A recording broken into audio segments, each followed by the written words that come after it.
So what is this peptide combination? Well, this is tesamorelin with ipamorelin. Tesamorelin is the strongest growth hormone releasing hormone, a GHRH, that increases growth hormone production. Ipamorelin is the mildest growth hormone releasing peptide, a GHRP, that stimulates growth hormone release without affecting appetite, cortisol, or prolactin levels, which many other growth hormone peptides can. And personally, this is my favorite growth hormone peptide combination. So how do they actually work?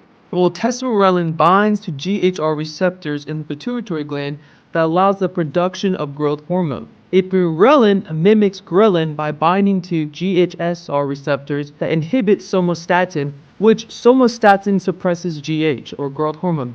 So by stopping somatostatin, this allows the body to release growth hormone. So together, tesamorelin can create growth hormone, and ipamorelin allows the release. This is why they synergize so well together.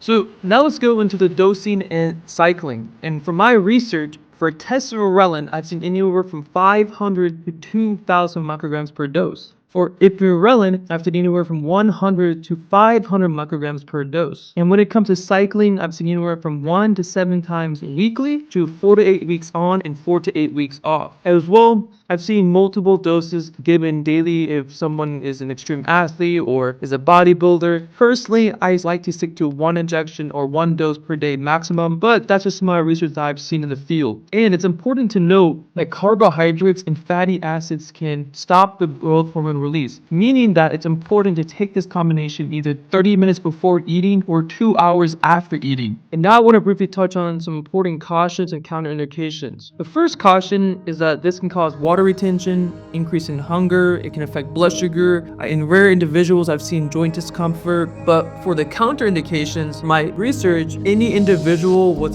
active or history of hormone-sensitive cancers, because GH can affect that, and pregnant individuals. And now let's go into reconstitution. So for my research, it seems to be the only vial that is offered on the market, or the only combination, which is a 6-2 bottle, which is 6 milligrams of tesamorelin and 2 milligrams of ipamorelin. So if there are other options, please let me know and I can update the video. But let's get straight into of how I like to reconstitute it. So first, we're gonna add in 2 mLs of bacteriostatic water to the bottle. And once mixed well, here are some of the most common doses in my opinion. The first, being the most mild dose, is 400 micrograms, which would be 300 micrograms of tesamorelin and 100 micrograms of ipamorelin. And on the syringe, that'd be 10 units or 0.10 ml, giving about 20 doses. The next dose is 800 micrograms total. That would be 600 micrograms of tesamorelin, 200 micrograms of ipamorelin, and that'd be 20 units on the syringe or 0.20 ml, giving about 10 doses. And last dose, which is actually the dose I personally enjoy doing, is 1.2 milligrams total, and that would be 900 micrograms of tesamorelin, 300 micrograms of ipamorelin, total about 30 units or 0.30 ml on the syringe, giving about 6.7 doses.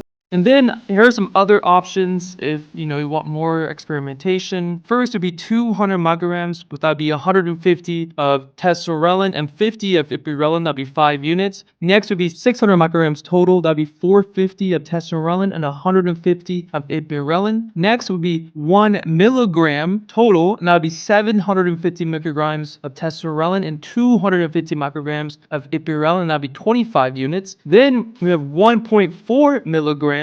That'd be 1,050 micrograms of tesamorelin, 350 micrograms ipamorelin, which would be 35 units on the syringe. Then we have 1.6 milligrams, and that'd be 1,200 micrograms of tesamorelin, 400 micrograms of ipamorelin, that'd be 40 units on the syringe. Then we have 1.8 milligrams, and that'd be 1,350 micrograms of tesamorelin and 450 micrograms of ipamorelin, doing about 45 units. And then lastly, we have 2 milligrams total, and that'd be 1,500 micrograms of tesamorelin and 500 micrograms of ipamorelin, giving a total of 50 units. Well, anyways, that is my quick video over reconstitution of tesamorelin and ipamorelin. And again, this is the most common blend I've seen in the market. If you find other blends, please comment down below and I'll make sure to make a video about that. But if you want more peptide information, you want to support my channel, first check out Peptide Academy VIP. I'll be in there answering questions, or check out my books on Amazon. Peptides Made Simple simple, put a ton of work into them. I think they can greatly help you out. Thank you for watching and stick around for future videos.